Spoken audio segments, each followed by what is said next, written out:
సంవత్సరాల్లో ఉండకపోతే ఇలా జరిగి ఉండేది. అంటే రోమా సంస్థల్లో పౌలు గారు లేకపోతే కైసరి ఇంటిలో రక్షణ వచ్చేది కాదు. అంటే కొన్ని సందర్భాల్లో మనకు శ్రమలు రావటం ద్వారా కూడా దేవుడు గొప్ప కార్యాలని చేస్తారు. ప్రియమైన వారు, అంటే ఇక్కడ చూడండి, ఒక మనిషి ఎప్పుడు కూడా ఏదో ఒక పని చేసేవాడుగా ఉన్నాడు అనుకోండి. ఒక సైకిల్ వేసి ఒక అతను సైకిల్ మీద వెళ్తున్నాడండి. వెళుతున్నప్పుడు ప్యాచీ పడిపోయిందండి. ప్యాచీ పడిపోతే నలిపించుకుంటూ వెళ్తున్నప్పుడు ఒక ఆయన ఎదురొచ్చి, అయ్యో పాపం ప్యాచీ పడిపోయిందా సైకిల్ అన్నాడంట.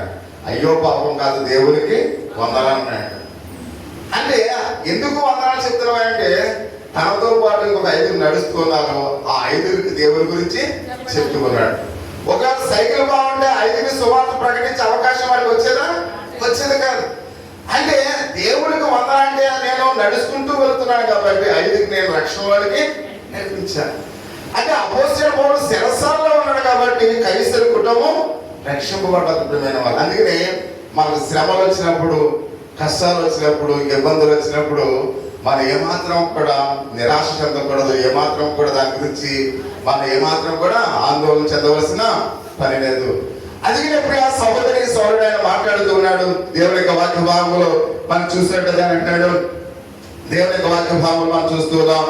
అంటే ప్రతి విషయంలో కూడా మనం ఆలోచించాలి. ప్రతి ఒక్కరికి కూడా సువార్తను మనం ఏం చేయాలి? ప్రకటించాలి.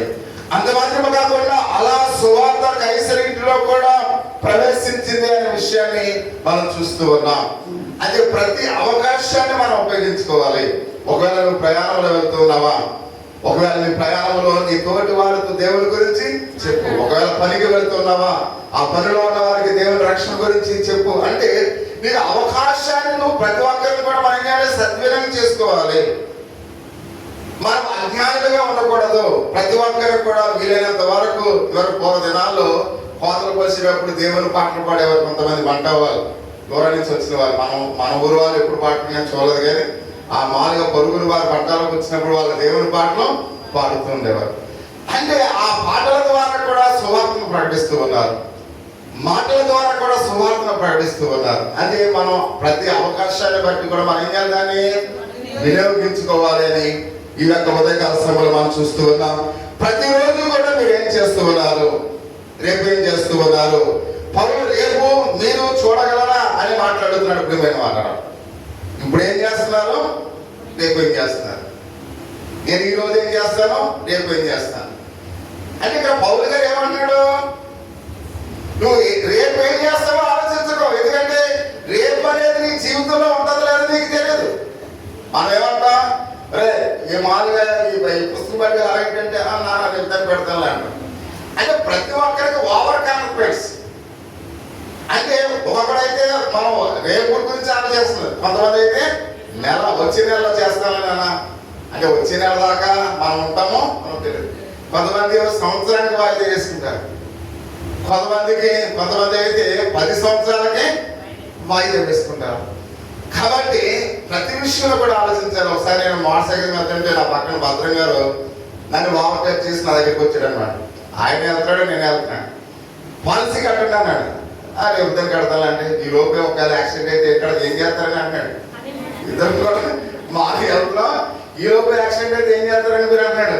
నిజమైన నేనేం చేస్తాను అంటే నేను ఎప్పుడు గురించి ఆలోచన చేస్తే ఆయన ఏమన్నాడు అంటే గుడి వెళ్ళే దాకా మనం ఉంటా ఉన్నాము తెలియదు కదా. అంటే అది నిజం, వాస్తవం. కానీ నిజాలు చెప్తే మనం వినం, నమ్మకమైన వాళ్ళు. అంటే ప్రతి విషయంలో కూడా రేపు అనేది మంద కాదు అని పౌలు గారు చెప్తున్నాడు. అందుకనే ఈ రోజు నీకు ఏమి చేయాలనుకుంటున్నావో ఈ రోజే చేసే. కాబట్టి దేవుని కొరకు ప్రకటించు, దేవుని కొరకు ఇప్పుడే మాట్లాడే. నీ పొరుగు వారితో, నీ స్నేహితులు, నీ రక్త సంబంధికులతో, ఒకవేళ వాళ్ళు ఇంకా రక్షణ పొందలేదని అనుకుంటున్నావా, ఇప్పుడే ప్రార్థన తొందరగా అయిపోతే బాగుండు, నేను వాళ్ళతో మాట్లాడాలనే ఆలోచన నీలో ఉండాలి. ప్రియమైన వాళ్ళ, అందుకే ప్రతి విషయంలో కూడా అస్థిరత అనేది మన జీవితంలో ఉండకూడదని దేవుడు చాలా స్పష్టంగా బహుసూటిగా మనతో ఆయన మాట్లాడుతూ ఉన్నట్లుగా మనం చూస్తూ ఉన్నాం. అందుకే ఆయన రేపటి గురించి ఏమాత్రం కూడా ఆలోచించగా చెప్తూ ఉన్నాడు.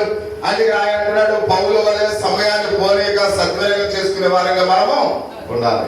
ప్రతి ఒక్కరు కూడా ప్రతి నిమిషము కూడా ఉపయోగించుకోవాలి, ప్రతి సెకండ్ కూడా ఉపయోగించుకోవాలి. కొంతమంది పగల కూడా నిద్రపోతారు నాలుగు రోజులు. అంటే ఆ పగలు ఎంత సమయం వేస్ట్ అయిపోతుంది. కాబట్టి అందుకని నిద్రపోతాకి పగల సమయం కాదు ప్రియమైన వాళ్ళరా, రాత్రే పండుకోవాలి. పగలంతా కూడా ఏం చేయాలి? ఏదో ఒక పని చేయాలి, ఏదో ఒక పని చేయాలి. కాబట్టి పగలంతా కూడా నిద్రపోతే అంటే ఆ సమయం అంతా కూడా మనం ఏం చేస్తున్నాం? వృధా చేస్తున్నాం. కాబట్టి అందుకని అలా వృధా చేయకండి ప్రియ సహోదరి సహోదరులరా. కాబట్టి పగలంతా ఏదో ఒక పని చేయండి, రాత్రి కాల సమయంలో మాత్రమే మనం పండుకోవాలి. ఒకవేళ అనారోగ్యం అయితే పగలు పండుకోవాలి, కానీ ఆరోగ్యవంతులు పగలు ఎప్పుడు కూడా పండుకోకూడదు. కాబట్టి అందుకే ఏంటంటే సమయము విలువైనది. ఎందుకు పండుకోకూడదు అంటున్నాం? సమయం విలువైనది. కాబట్టి ఈ రోజు చేయాలన్న పని వాయిదా వేసుకోకు. కాబట్టి ఏ పని అయితే చేయాలనుకున్నా ఆ పని ఇప్పుడే ఈ సమయంలో నువ్వు చేయడానికి ప్రయత్నం చేయని పౌలు గారు చెప్తూ ఉన్నాడు. అదే ప్రియ సహోదరి సహోదరు ఆయన మాట్లాడుతూ ఉన్నాడు ప్రతి విషయంలో కూడా.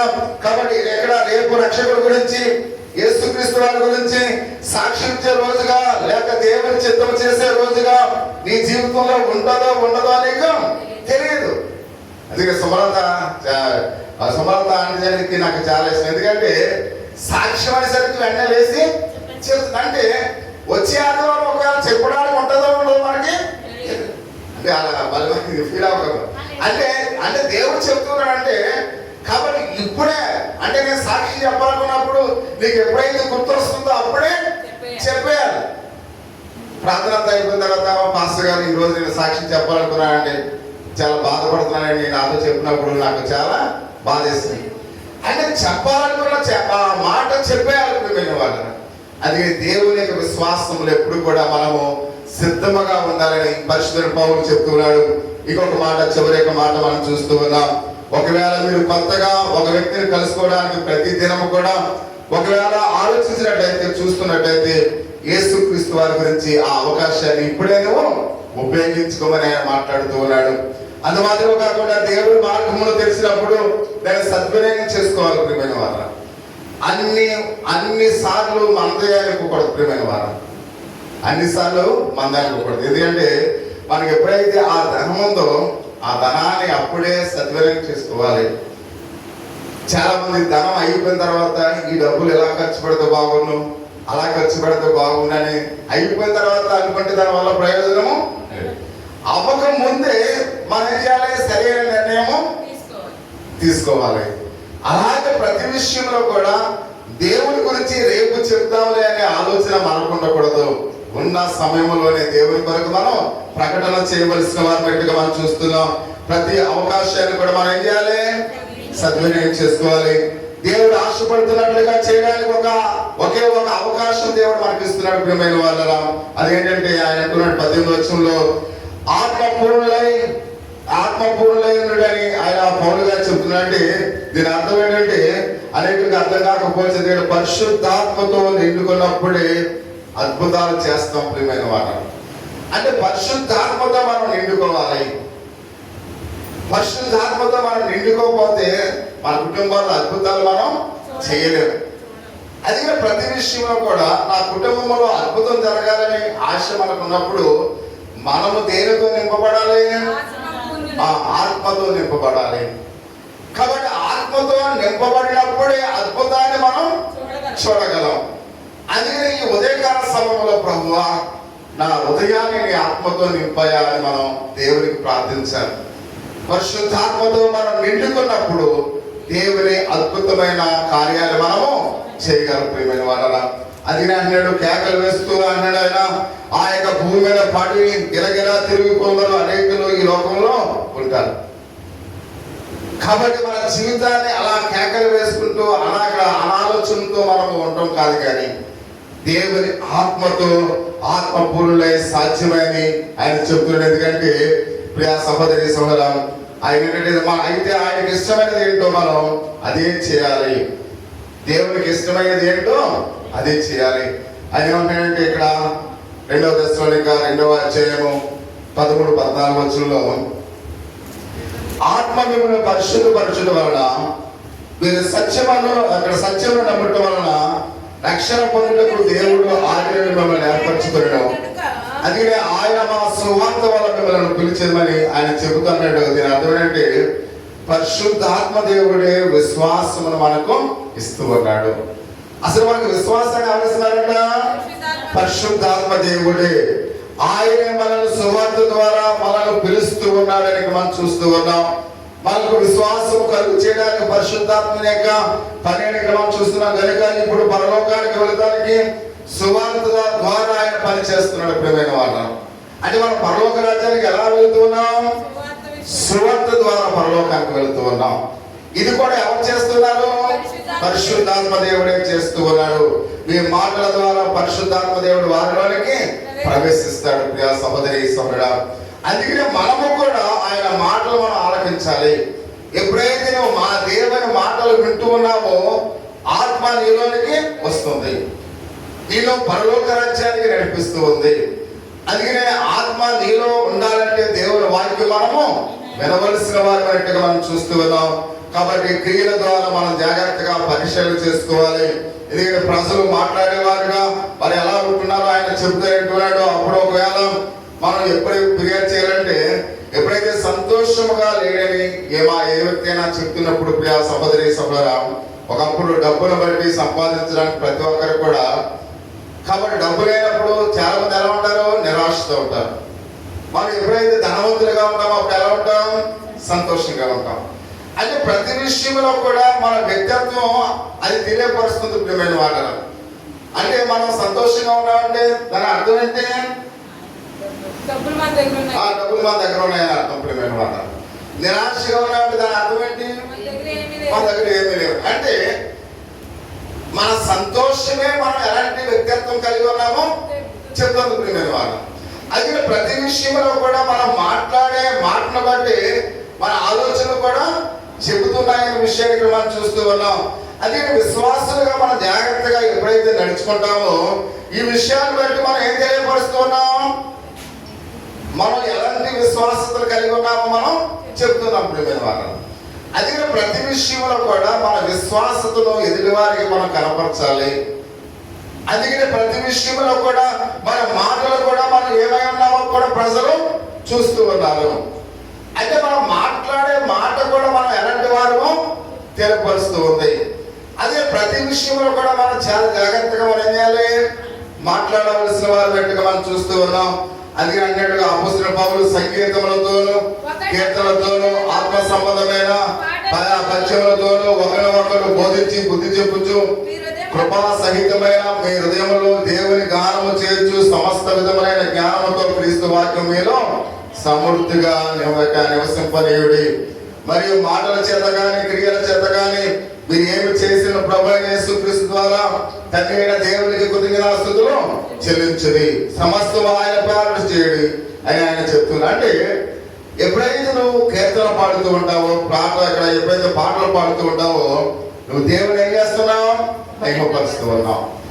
అంటే నువ్వు ఎప్పుడైతే పాటలు పాడటానికి దేవుని మందిరానికి వస్తూ ఉన్నావో నువ్వు దేవునికి కృతజ్ఞతాస్తుతులు చెల్లించడం అనేది నీకు ఇష్టమని తెలుస్తుంది. ప్రియమైన వాళ్ళ అంటే నువ్వు పాటలు పాడడానికి దేవుని మందిరానికి రావట్లేదంటే నువ్వేం చెల్లించలేకపోతున్నావు? కృతజ్ఞతాస్తుతులు థ్యాంక్స్ గివింగ్ నువ్వు చెల్లించలేకపోతూ ఉన్నావు. అంటే కృతజ్ఞతాస్తుతులు చెల్లించలేని వారిలో నీవు కూడా ఉంటున్నావు. అంటే పాటలు పాడేటప్పుడు నువ్వు ఉన్నావంటే నువ్వు ఏ లిస్టులో ఉన్నావు? దేవునికి కృతజ్ఞతాస్తుతులు చెల్లించే వారిలో నీవు కూడా ఉంటూ ఉన్నావు. అందుకనే మనము అంటే ఎప్పుడైతే పాటలు పాడే వాళ్ళు చూసి దేవుడు ఏమనుకుంటాడు? వీళ్ళకు కృతజ్ఞతాస్తుతులు చెల్లించే వారుగా ఉన్నారు. ప్రజలు ఏమనుకుంటారు? వీళ్ళు దేవుడు వీళ్ళు చేసిన మేలును బట్టి ఎంతో సంతోషంగా పాటలు పాడుతూ ఉన్నారు. పాటలు అయిపోయిన తర్వాత మనం వస్తాం అనుకోండి, అప్పుడేమనుకుంటారు? ఏదో యాదపాలంగా వీళ్ళు ప్రార్థనకు వెళ్తున్నారు కానీ దేవుని మీద అంత ఆసక్తి లేదు. అంటే మన క్రియలే ప్రజలకు సాక్ష్యాలు ఇస్తున్నారు. ప్రియమైన వాళ్ళకి మనం ఏం చెప్తున్నావా? దేవుడు అంటే మాకు ఇష్టం లేదు అందుకే లేట్కి వెళ్తున్నాం అంటున్నావా? మనం చెప్పక్కర్లేదు. మన క్రియలే వాళ్ళకి సాక్ష్యం ఇస్తూ ఉన్నాయి. గబగబా నువ్వు ఫస్ట్ డే వచ్చావనుకోండి, మా దేవుడు అంటే మాకు ఎంతో ఇష్టం అని ప్రజలకు చెప్తున్నావా? చెప్పలేదు. నువ్వు ముందు వరుసలో ఎప్పుడైతే వచ్చావో ప్రజలే అనుకున్నారు దేవుడు అంటే వాళ్ళకి ఎంతో ఇష్టమని. దేవుడే అనుకున్నాడు వీళ్ళు నన్ను మహిమపరుస్తూ ఉన్నారు అంటే, మనం చెప్పకుండానే మనం చేసే క్రియలు బట్టి మన క్రియలే దేవునికి సాక్ష్యాన్నిస్తున్నాయి. అందుకని ప్రతి విషయంలో కూడా దేవునికి కృతజ్ఞతాస్తుతులు చెల్లించే ఆ వారిలో మన పేర్లు కూడా ఉండాలంటే మనము కూడా దేవుని మందిరానికి ముందుగానే రావాలి. కానీ అందుకే ఆయన మాట్లాడుతూ ఉన్నాడు. చివరి యొక్క మాట మనం చూస్తూ ఉన్నాం. దేవునికి